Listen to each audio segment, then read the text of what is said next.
Welcome to Just a Cup. A son of a gun. What happened? My volume went out, so I got to cut out the first. I got to cut out the first 15 seconds of it. That's okay. It's okay. It's no problem. All right, ready? Welcome to Just a Cup on Believe, an organic conversation with the world's greatest athletes and the coaches who coach them, just as if we were having a cup of coffee in a good old coffee shop. And today I have a grand pleasure of having with me from Peabody Veterans Memorial High School, UMass Amherst, and the New Balance Boston Track Club, 2020 U.S. Olympian in the 1,500 meters, Heather Maclean. How are you doing, Heather? Good, Brian. Thanks for having me today. I'm really excited to be on.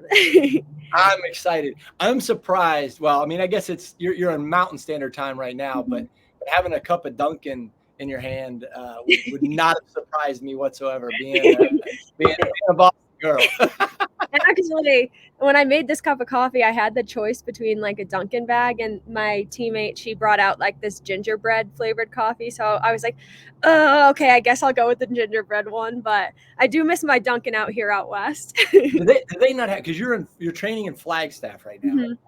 There's no Dunkins in Flagstaff? They have Dunkin'. Actually, they have two now. When I first started training here, they only had one, but it just is different.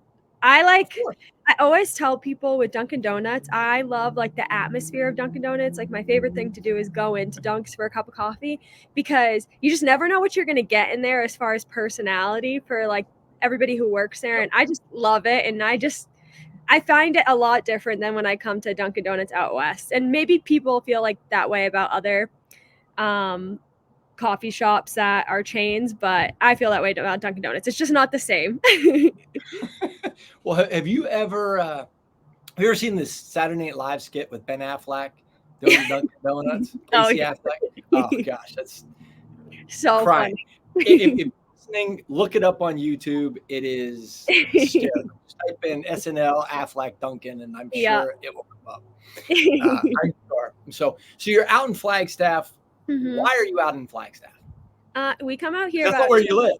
No. I live in Boston full time, but we come out to Flagstaff 2 or 3 times a year for about a month stint to train at altitude, because I think we're at 7,000 feet here. So we train here, get all the good red blood cells or whatever the research says, and then we come down, run some fast times. But yeah, it's nice to come out here because it's like full focus when you're out here. And I feel like I do a lot of things here, like as far as taking care of myself a lot better, that I might not necessarily do at home when you're friends and your family and like everybody's kind of distracting you. So yeah, it's nice to come out here. It's a beautiful place. Like we're not too far from Sedona or Phoenix, and it's really good bonding time with all our teammates. So it's a nice spot. Is it kind of like for somebody that be in the NFL or something like that? It's like a training camp. Yes. Yeah. So basically it's just a high altitude training camp. Like I know some teams, like for instance, like a lot of baseball teams go to Florida, or they go to Phoenix actually sometimes too. But we come out up here because we just get good benefit from like training at altitude. And actually I think not the Cardinals, some team used to come out here to train. I forgot which ones, but there used to be a few NFL teams who I think came out here back in the day as well. Huh. That's so I've heard. I don't know. That could be fake, but yeah. I'm sure if it was on the internet, I'm sure it's true. Yeah. And a lot of swimmers and triathletes train up here as well. Wow. Yeah, the benefits of altitude training are documented to be very good for you. Yes, definitely, for sure. And some people are like super responders, so they like super respond to altitude. Now, is this in preparation? Are you going to run an indoor season this year, or are you just focused on outdoors with Olympics coming up? I might focus on outdoors. I suffered an injury that kind of cut my season short last summer, so I'm still kind of coming back from that a little bit and just kind of building the strength that I'll need for outdoors. The injury definitely like took a little bit longer than I had anticipated in the beginning of it. So obviously my main focus this year is outdoors, and if I can build through the winter, maybe I'll do like a race or two, but I'll probably primarily be focusing on outdoors this year, which is different for me because I actually do really like indoors. Well, I'll tell you what, I mean, 2020, you were really a surprise to make the U.S. team. I don't think if somebody was in a betting log, if on the sports books, your name wouldn't have appeared in the top couple names No. by any stretch. So what was that like? Making the Olympic team kind of out of the blue for Yeah. even the normal track and field fan. Mm-hmm. I mean, obviously, the people in my corner, I think, really believed in me that year, and I think that's all I really needed going into the trials. But I have been training. I still train with her. She's like one of the best 1500-meter runners in the country and arguably the world as well. And I had been training with her and keeping up in all the workouts and everything. And she was a favorite to win, and she did end up winning.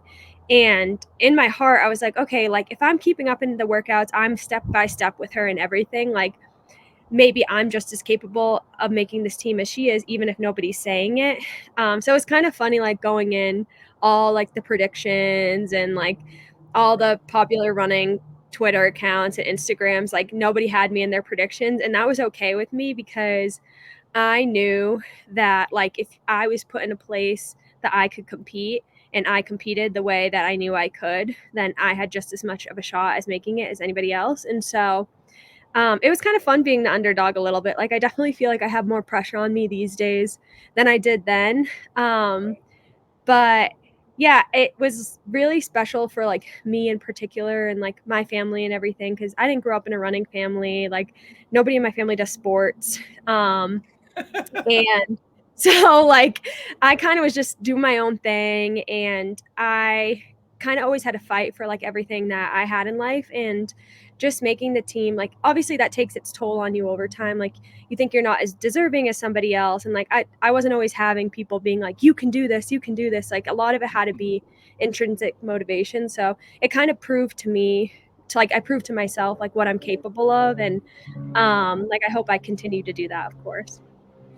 So what has changed? I mean, you put the rings on. Yeah. I mean, no one can ever take that away, and there's so few Mm-mm. people out there that have ever become an Olympian. I mean, you're talking about a worldwide thing. What's changed in your life, or has anything changed? I mean, like financially, definitely like us track That's the and good field part. aren't making a lot of money, but like it definitely helped to like be able to make a little bit more than I did when I started. And also just like it kind of solidified for me that I'm in the right place for me. But as far as like I feel like I'm the same person still, and yeah, I don't feel like I changed an awful lot. Like I definitely gained a new perspective, like as far as like worldwide competition. That was my actual first international level competition. I never made a world team. I never made like an international team at all. That was my first one. And so the first one to be the Olympics, it's like, whoa. And it broadened my horizons a lot more and just kind of made me want a lot more like out of myself and in the sport. And so, yeah, like of course through the trials and tribulations of like the last 3 years post making the team, I still have like that perspective, and I can always have that with me no matter what, and I think that's really special. But I think it was the other big thing that changed, I think, is like my family dynamics. They're always the same, but I think it broadened like our horizons a little bit more. I have 7 siblings, and like a few of my siblings afterwards were just like, I feel like I can accomplish anything after that. And like to hear your little sibling like say something like that to you is just so special and rewarding, because like I want the world for my younger siblings and my older siblings, of course. But um like I said, like we grew up kind of different, and so we're all very independent, and like a lot of what we do is comes from intrinsic motivation. So yeah, I just liked kind of like being able to do that for them. That's amazing. That's absolutely amazing. Well, you said Olympics is your first kind of when you're going to Tokyo. Yeah. At that point in time, what are some other places? Because track and field, for those that aren't really familiar with track and field, I mean, it's a Mhm. global sport, and you run in all kind of places. Oh, What has yeah. been? I'm going to ask you two. What has been the most interesting place, and what's been Ooh, your favorite place? So you can go with either one first. Favorite and interesting. And ooh. interesting could be, I mean, I've been to some places and I'm like, there's a meet here? Like, this is Yeah. crazy. Oh, yeah, I've been to a few of those. My most interesting, I went to Zagreb, Croatia a few years ago, Oh, wow. and I that was a lot of people go to Croatia for the beaches, I think, Hmm. and when I went to Zagreb, it was, like, so far from the beaches, and Yes. so that was super interesting. It was my first time and, like, on that part of the world, and, yeah, it was just a totally interesting, different culture. I loved it. It was really funny. I was there for my birthday. I think I don't remember how old I was turning, maybe like 25 or 24. And I was by myself because I had gotten there like 4 or 5 days before the meet started, and no one from the meet was there. And it was my Oh, wow. first year professional, so I like was still kind of getting the hang of things. Yeah. And um, it was my birthday, so I'm like, "I'm just gonna make the most of this day," and, like, I looked on, like, Google. I was just like, "Best things to see in Zagreb." Like, I honestly do that a lot of the times when I travel because you can find the most, like, funny, interesting places. So, one of the places I went to was, like, the Museum of Broken Relationships. It was this tiny museum, and it had, like, all these artifacts from all over the world of all these relationships that ended and why, like, it was super funny. Like, one of the artifacts was, like a diet That's a, book. It was like, "Oh, he gave this to me for Christmas one year. You can see why it ended," and then stuff like that. So it was really funny. And then they had the smallest subway track ever. It was like literally up a hill 100 feet or something. So people used to, like, back in the day, take the subway like from the bottom of the hill to the top of the hill so they wouldn't have to walk. Just that's stuff like crazy. that. So that was it had in a small little it was a big city, but like in a small area, they had all these like super interesting things, which I'm sure you can find that in any city. Like the weird, quirky things that nobody's really looking for. Right. They're not like the big, like obviously I went to the like different churches and steeples or all that stuff, but Right. just seeing those little things is always super funny to me. So that was the most Did interesting. you I had did you a get really some did you get some mixed meat? Do you have a mixed no, meat no, pile? I didn't. Oh man, that's I did get Croatia. a Croatia is pizza. my favorite place in the world to travel to. By the way. Really? Oh, by I far, wanna my go favorite back and, place. like, go to the beaches and stuff, but, Oh, um, I was even amazing. like, "Oh, should I submit some stuff to that museum from, like" 'cause I loved it so much, like, going back one day and being like, "Oh, that was mine." That's Um, amazing. That's but amazing. I did get a pizza, and it had, like, some weird meats on it and, like, an egg or something but it was a delicious pizza. I, like, got a pizza and a glass of wine on my birthday. I'm like, "This is honestly a great birthday." Croatian wine's very good. Croatian wine's Yes, it was phenomenal. delicious. I'm a huge wine fan. So now, okay, now what's your favorite place to go? You can't say Tokyo in the Olympics. It has No, to be someplace I else. actually I wanna go back to Tokyo because for the Olympics, we didn't get to explore. Like, we couldn't leave the village because it was still very COVID time, Yeah, so, that makes sense. I wanna go back. I think World Champs is there in 2025, so I'm like, fingers Yep. crossed, but my favorite place to visit? Ooh, that's a hard one. I love Monaco, but I think I'll have to go with, so far, Switzerland, but I've only been to Zurich. Zurich's But I nice. absolutely loved it. Yeah. Everyone bicycles everywhere, like, the subway system's super easy to take. You're super Mhm. close to the mountains, but also super close to the water. Like, I always tell people, like, when I grow up and I retire, like, I wanna live somewhere that has the ocean, but you can see the mountains, like, if that makes sense. I mean, Oregon's kinda like that, but So you I said there's not many places out there. No, exactly, but, um it was really beautiful in Switzerland because you had, like, Lake Zurich and, like, after our race, I remember we all, like, jumped in Lake Zurich. It was, like, the best time ever, but you can also see all these mountains, and, yeah, I just thought it was a really, really amazing city. Like, I'd love to see more of the country. It's a dream to be able to, train in St. Moritz. A lot of 1,500-meter, Mhm. like, distance runners train in St. Moritz, so hopefully one of these summers I'll get to train over there, but, my agent, Paul has a meet every year in Bellinzona too, which is around there. So I'm like, it would be super great to like be able to see more of the country. But yeah, that's probably my favorite. Well, I mean, you just mentioned Paul, and I remember when you were in college. I remember you at UMass at the NCAA championships, and Paul going, "Hey, that one's going to be special." And you know, and before he signed you, so I mean, it's kind of one of those things. Yeah. You know, you're definitely known. I mean, I read an article, they called you a blue collar athlete because you're getting after it. And I think that's a lot of, you know, New England, you know, other than the super rich part, you know, you get the blue collar part. Yeah, you get us. you get the blue collar side. What motivates you? Like what gets you to that next level? You know, when, you know, you said earlier, not a whole lot of people thought you were going to do great. I mean, you had incredible setbacks in college. You had pneumonia several times, which is crazy. Like, I don't ever remember hearing a young person getting pneumonia. You know, maybe and I got it like 5 times, which is just insane. But you know, what motivates you? Like, what motivated you to kind of keep going along when things were such a setback every time? Yeah, I think that's like so funny. I always like, I don't struggle with figuring out what motivates me, but I think a big part of what like pushes me to like want to be better is just, I just like know there's more for me out there, and I get really excited about like doing new things and like reaching new heights. And part of it is just like proving to myself that I belong in a place that like I never thought was possible. And like how we were talking about like blue collar and growing up, like I didn't grow up having someone tell me every day like you're going to be an Olympian someday. Like I started track like by accident, and I think that's beautiful because I started it all like within my own will, and I went through a lot like early in life.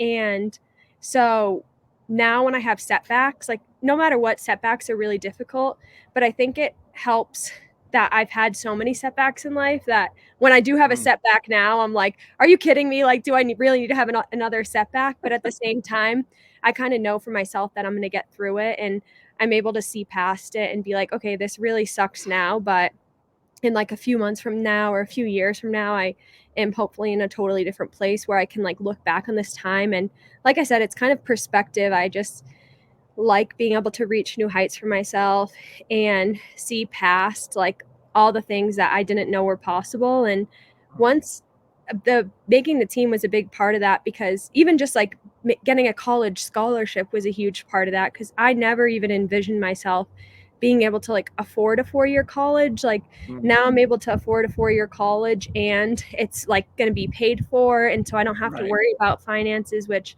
when you grow up like so low income, it's hard not to like always focus on that. Sure. And so yeah, it was just, I think like part of it is just like wanting to be better for myself. Like I said, a lot of it is internal motivation, and when that's lacking, like it's hard to get through difficult times when you don't have that like belief that you're going to make it through.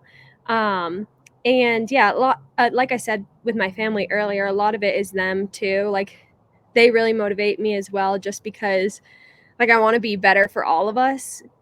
Just because like we had so much stigma around us growing up. Like it's not easy to see like a single parent with 7 children. Like we got a lot of judgment, and like I heard judgment from parents and teachers and like stuff like that. And so sometimes I'm like, oh yeah, I'm doing it for them too, to just be like, yeah, we deserve this just as much as anybody else, and like we are all doing great, and yeah, we deserve the best. So yeah, I think that's the biggest part of it, is just like wanting to be better for like myself and my family, and yeah, reach new heights that I never thought were possible. Like I try not to set limits on myself, because I think in the past, like I thought there were so many limits that I could reach, but in reality, I'm like, no one knows like what they're really capable of. So it's kind of like a mind over matter thing. Like your body can do so much more than your mind's telling you can. So trying to yeah, reach those heights. You are listening to Just a Cup on Believe. Every team, every topic, everywhere. This is Believe. Now, I wanted to come back and you kind of mentioned it. I started thinking right away, like about mental health, Mm-hmm. and you're talking about setbacks and say, how have you dealt with mental health as an athlete? I mean, it's become such a common word, Yeah. but it's been around forever. Mm-hmm. How do you deal with your mental health, having all these setbacks and all those things? Definitely. Yeah, it is actually really like fresh in my mind too, because I just came back from a period of a setback, like with a major injury. And I really struggled during that time. Obviously, like I love my team, I love spending time with them, and I love getting to go to practice every day. So not being able to do that definitely took its toll on me. And it's funny because like not no one, but it's hard to tell yourself that you need help when you're doing your worst. Like usually somebody else has to step in. And in the past, like when I'm doing good, I'm like pursuing a sports psychologist. So I usually regularly always see a sports psychologist or a regular psychologist. I have for years. It's so helpful for me just to, oops. Oh, there you are. Just to be able to talk to somebody and be able to have someone who's non-biased and also has helpful tools to help you work through different things. And I remember when I started seeing one, I think I was in college, I started seeing the sports psychologist through our athletic department. And I'm like, dang, I wish I had been seeing somebody like my whole life. Like, this is awesome. Like, and I greatly benefit from it. Like, I can notice a difference within weeks of being able to like consistently see somebody and just being able to get that off my chest. And I'm better around my friends, I'm better around my family, and I'm better like to myself. So that's like one of the major things. I also have like dabbled in meditation before, actually, like going into Tokyo, I was up to like I think 20 to 30 minutes a night. I would make it a routine. What do you mean by that? Like meditation? Like So, what's your version of what meditation is? so I have ADHD, so I actually have trouble just like sitting down and literally just I think I'm focusing the to like same. meditate. Yeah, I like can't just. People are like, oh yeah, could never relate to the people who like meditate for an hour a day. Like I can't do that. So if guided meditation isn't real meditation, then I don't care. Like it worked very well for me. I remember during COVID, like towards the tail end of it, I got this app. I don't remember what it was called because I don't think it's around anymore, but it was a meditation app. And basically it was like Headspace where it just had the basics of meditation. And I would do one of those every day, every night, like right before I went to bed. And over time, like I noticed like 5 minutes turned into 10 and like 10 minutes turned into 20. And I wasn't like worried about fitting it in anymore because I really wanted to do it. And then I started like downloading all these apps for it. And like, I know Headspace is one that I've used in the past too, but it has meditations for like all different things. Or I would even just like look them up on YouTube, like meditation for like a date, like like stuff like that. Just and I would just feel like so much more at peace. And it wasn't even just the meditation, it was just taking a minute for myself to like breathe and kind of let go of whatever was happening like that day. So that was super beneficial for me. I loved it and I still do it. I just don't do as routinely as I used to do, which I probably will get back in the habit of as I'm like competing more, because it's kind of like when you're competing, things kind of just stack up. But Right. yeah, I like really found meditation helpful. I know like a lot of other athletes do too, whether that's just like setting a timer on your phone for 2 minutes and like taking time to breathe, or doing a guided meditation, or like going to a class, or even yoga. Like doing yoga is kind of like a meditation in itself for me. So like before bed, sometimes I'll just be like, instead of doing my stretches before bed, I'll be like 10-minute yoga session, like something like that, where you're just dedicating time to yourself. So those have been like the big things I feel like that have really helped me and just guided my mental health so that I'm in a better place and like a better person to be around. When you think of the mental side, Mm-hmm. as a middle distance runner, you go on long runs. Yeah. What do you think? I mean, do you listen to music on long runs, or are you just like, you know, in a zone doing something? I mean, because when you're talking about like, what would be a long run for you? as a normal person goes out and, jogs a mile, or, they most, individuals, a 5K is a long way to run. But for you, what's a long run? Like ideally like 13 to 14 miles. So almost yeah. So like somebody that was listening to shifted their car into another car on a highway going 13 miles. Yeah.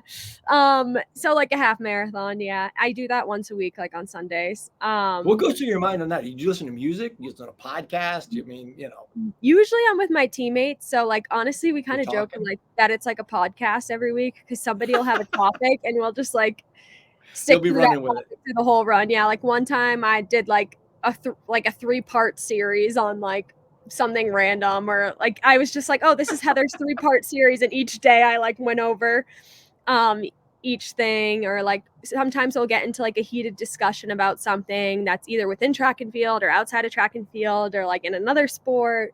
But yeah, that's what I love. Like I love meeting up with my teammates and having those moments, and like it almost feels like I'm listening to a podcast the whole time. Like you get to sit there and listen to like what your teammate is saying about their life, about like saying something about their life for like an hour 45. Like, so it's just really awesome. But if I'm by myself, sometimes I listen to music if I'm going shorter, but I feel like I usually try to find like a podcast, like something that I really love to do actually, like during longer runs or like when I'm running by myself is I just search on Google like inspirational podcasts, and then I like listen to somebody talk about what they've overcome, or like the kind of life they lived, or something that they built, like How I Built This by Guy Raz. Like I've listened to like all awesome. Those podcasts. So awesome. Yeah.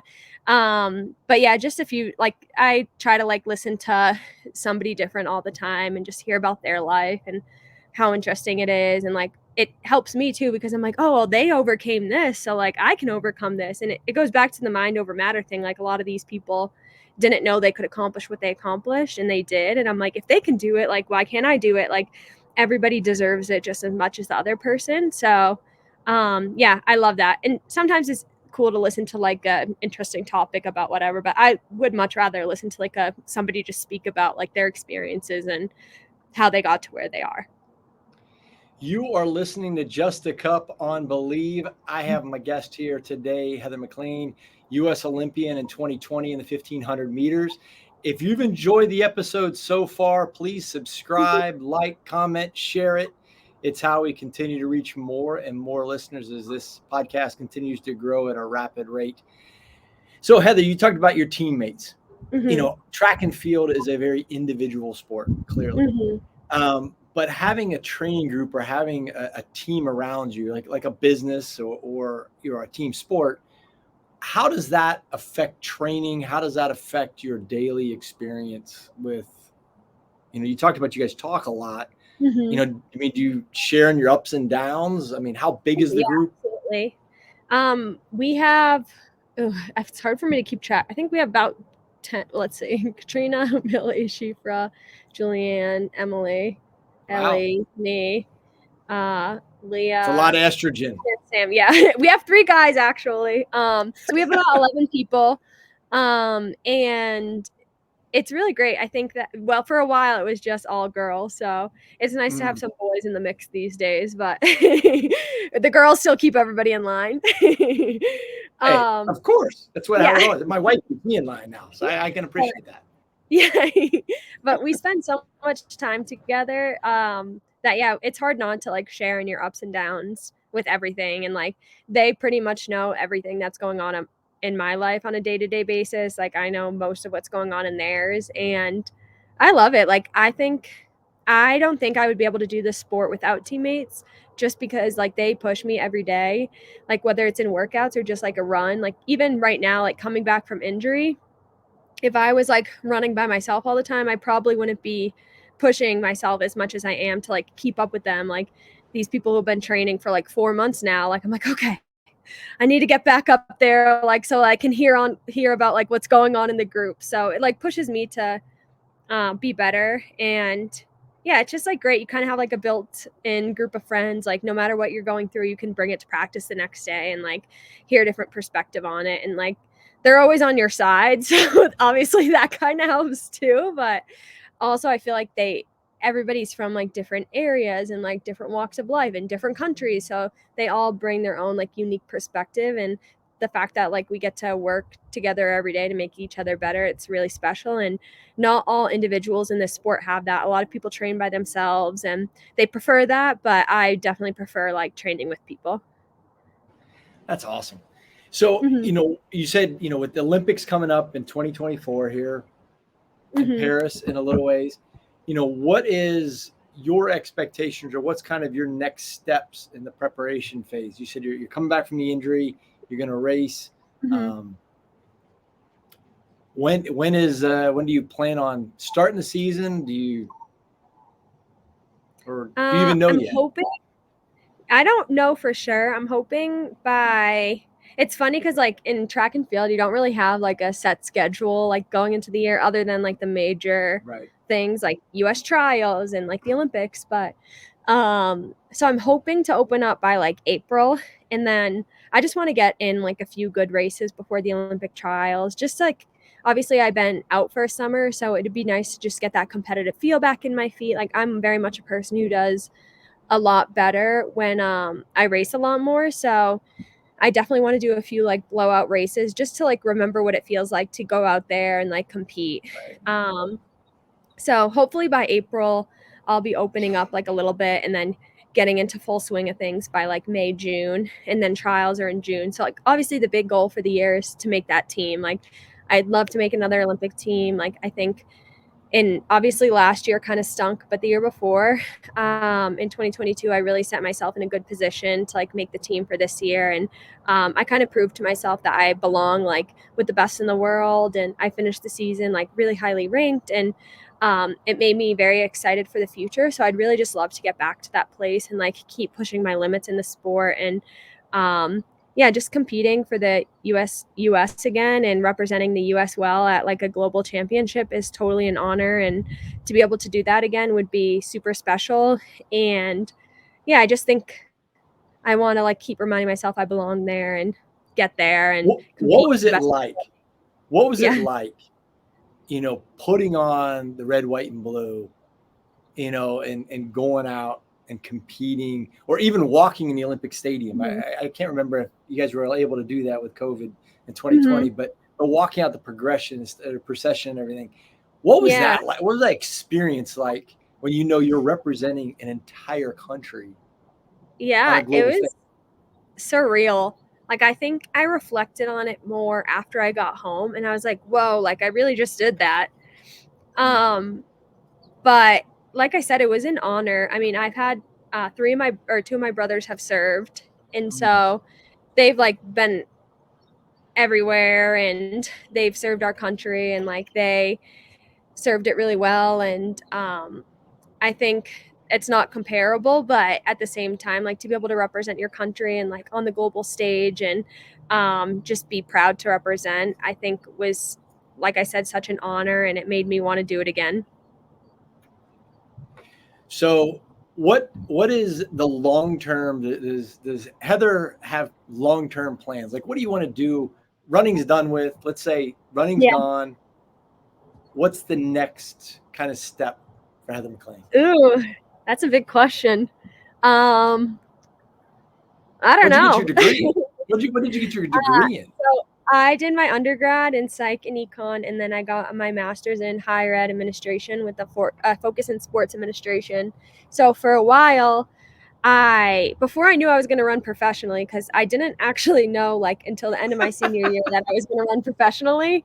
Right. And then I was like, oh wait, I can do this. And so I was like fully bent on like working in an athletic department and focusing on like making student athletes more holistically rounded, so when that they got out of school that they had like great jobs and like they were set up for their futures while they were still in school under the athletic department's like system, and that student athletes were no longer like leaving school like in a ton of financial debt and like not knowing how to handle their finances, or not knowing how to like make a workout plan, or not knowing their direction in life, because your sport becomes such your identity when you're like you grow up with it and you do it in college. So I really wanted to focus on like helping student athletes just develop so they're prepared for life after school.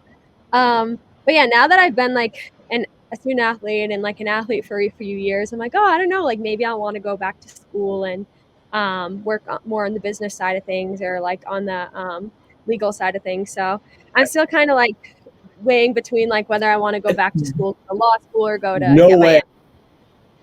I think we can make some phone calls. College athletic directors, I know there's a bunch of them listening because they've talked to me about it. Hey, get her Instagram. We're gonna make sure that it's on the screen below. Heather Maclean Heather Maclean 31.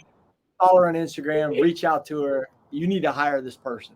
Now, okay, I'm going to ask you this since we just brought up, what in the world does 31 mean? Because everybody has an Instagram. What does the 31 go after your last name on Instagram? Oh. What is that for? I think that Heather Maclean wasn't available. So I was like, I'll put 31 because it's my birth date. So really there's nothing significant about it. But if we're being honest, then 31, like it's not my favorite number or anything. I think over time it's just become like the number that I use. But 3 + 1 = 4, and like 4 is just like a reoccurring theme in my life. Like I feel like all my nephews are born like on the 4th, or like really big things happen on the 4th of a month, or like something always has to do with 4th and 4. So maybe, I don't know. It's like a weird reoccurring thing in my life that I feel like I forgot what that movie was that came out when I was in high school, but like this guy, it was like with all the numbers, and he's like, all this equals the same number. Like I feel like I went through that a little bit, where 1 = 4, and something either happens on the 4th or the 31st. And so really there's no like huge significance about it, but I just needed a random number to go on my name, but that worked out. So have you ever gotten mistaken for the author? Because I know there's a famous, New York Times bestselling author named Heather Maclean. Yeah, I think there's also like a Canadian Olympic swimmer named Canadian Heather swimmer Maclean. named Heather Maclean as well. Yeah. Yes. So I have not, but I like, it's funny when I Google my name and I like see that there's an author. I'm like, I feel like I should read one of her books. Yeah, you could stand in for her one time, and yeah, exactly. Your Olympic travels in your career are probably a little more on edge compared to an author. Maybe not. So I'm gonna get some author's gonna get mad at me. Yeah, I'm sure she's an amazing author. I don't know what she writes about, but I should read one of her books just because we have the same name. Because you have the same last name. Hey, I'm gonna let you go on this question because this is what I try to ask everybody once at the end of the show. If you have advice for high school, college athlete, young person, just anybody really, what advice would you give them about how to be successful in life? Ooh, actually, I got this advice today, and it really was helpful to me, like in this moment today. But also, like, I try to remind people of this, like always. But enjoy the process, like enjoy the day to day, because you can't change the past and you can't control the future. And so, if you're not enjoying what you're doing right now, then how are you going to like progress either of those things? And so that was really helpful for me today because, like I said, I'm just getting back into shape. Like I'm not quite where I want to be right now, but I can't change what happened and I can't control what's going to happen in the future. So I can only enjoy the fact that like today I got to run 8 miles and that was super exciting for me. And like, if you're a high school or a college student and you're an athlete, like today you got to go to practice and spend time with your friends, like maybe your best friends on the team, maybe your partners on the team, like maybe your coach is like a second mom to you, but you got to do that today. And like, that's not a guarantee for the future. And you can't control if you'll get to do that in the future. And you can't control like something that might have happened in the past, but you got to do that today. And that's like what matters. And so just enjoy like every moment of it. And like, it's hard to not think about when you're injured or when you're sick or like something is going on in your personal life and you don't get to do the thing that you want to be doing and you worry about it all the time. Like you can't control that. So just focus on what you're doing in this moment. Like when I was injured, every single day I was like so fixated on getting better. And like, I was like, why am I not getting better? And like, how can I get better? And I was like spending all this money and doing all this research and like on Reddit 24/7 trying to figure out like what was wrong with me.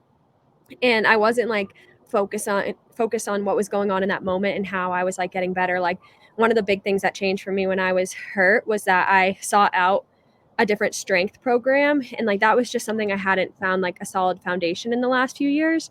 So I started working with a new strength coach, and it's made like a world of a difference. Like I feel so strong. I'm like, okay, well maybe I don't have as much miles under my belt as like these other girls I'm racing against, but like I'm stronger than them. So like but I think that like just thinking about that, it really helped me just have a little bit more perspective on like I was enjoying like going into the weight room 3 or 4 times a week, despite the fact that like I wasn't quite able to run yet. And it's, you build strength in other ways, whether that's mentally or physically, outside of just your sport. And you just have to like keep that in mind every day.